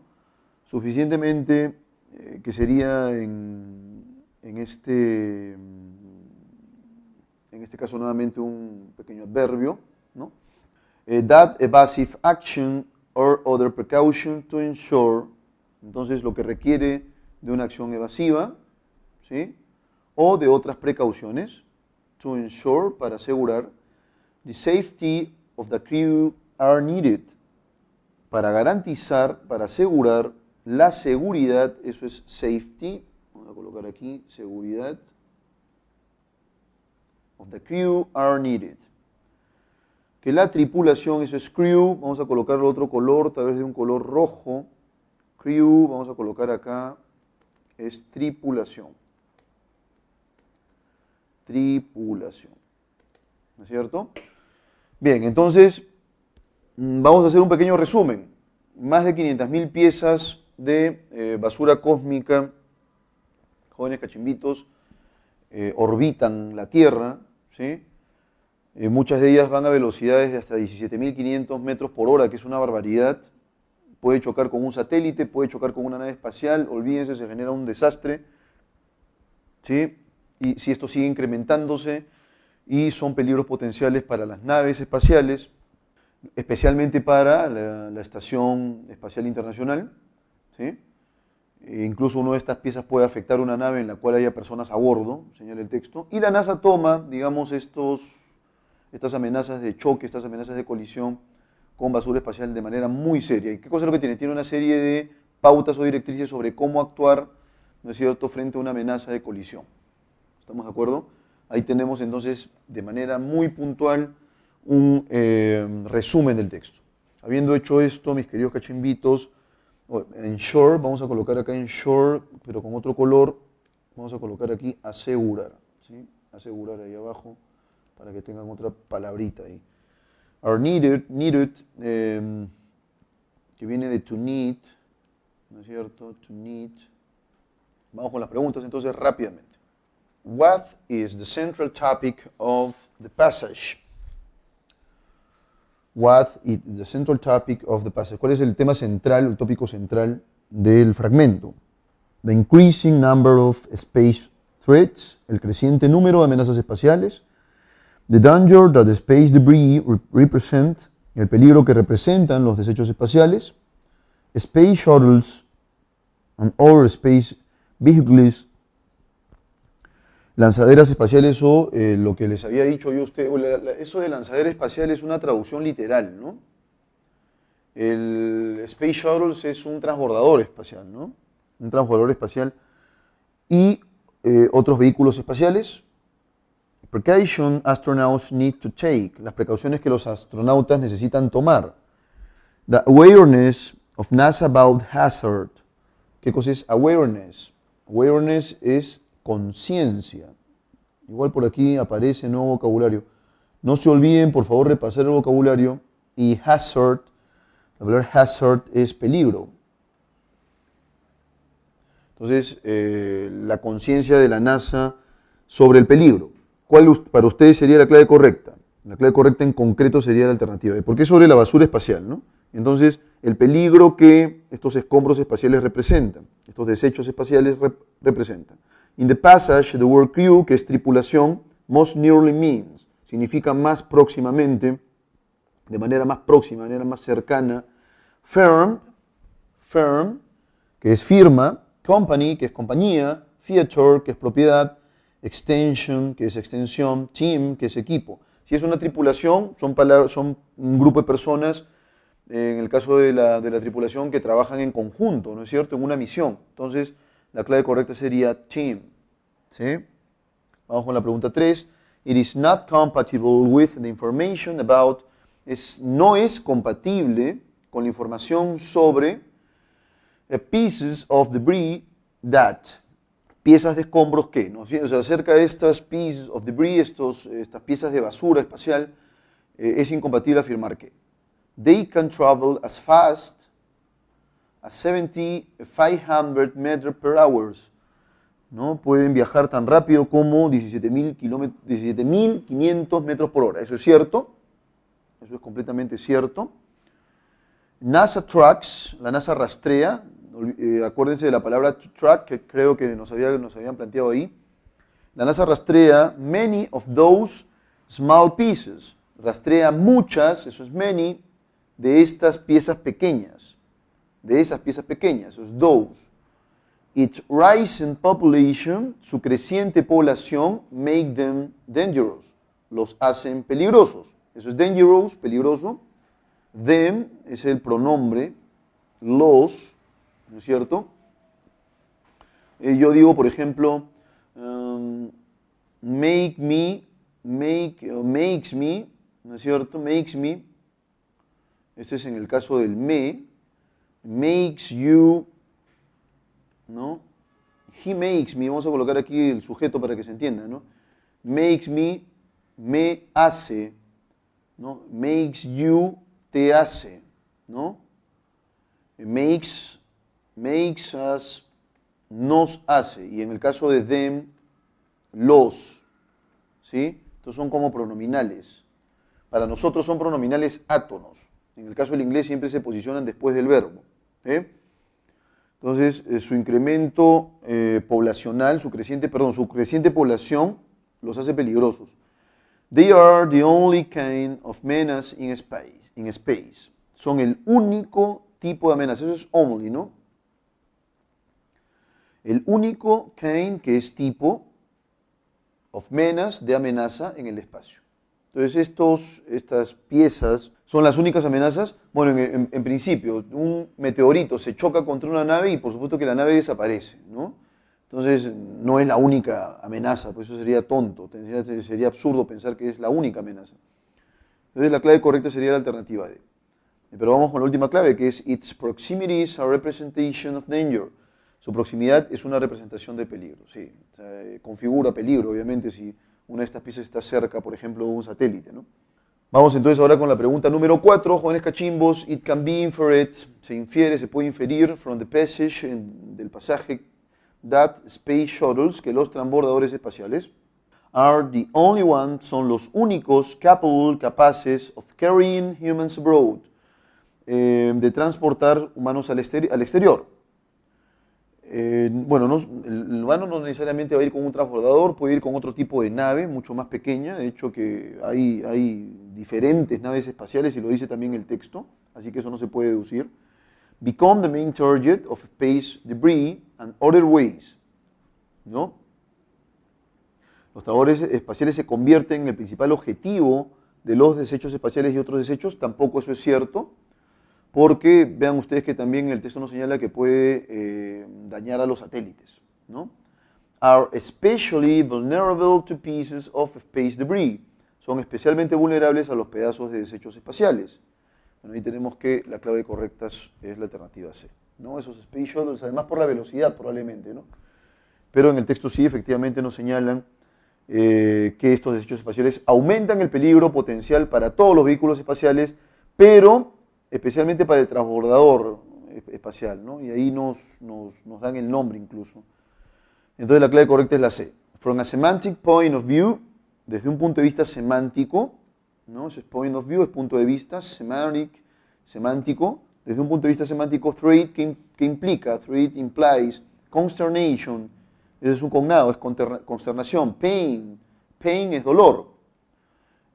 Injury, lesión. Warning, advertencia. Menace, amenaza. ¿Qué cosa implica la palabra threat?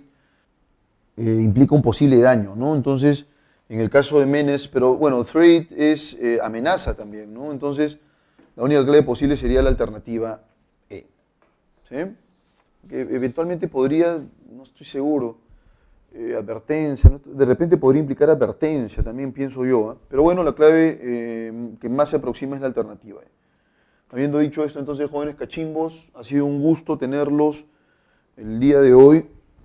Semana 2, absolvimos todo, los 3 tipos de textos tipo, paradigmáticos, de habilidad verbal y la próxima semana vamos a continuar. Entonces ya hemos superado el tema de jerarquía, espero que haya preguntas, haya interacción constante y conmigo va a ser hasta la próxima semana en este ciclo virtual de la Pre San Marcos. Muchas gracias.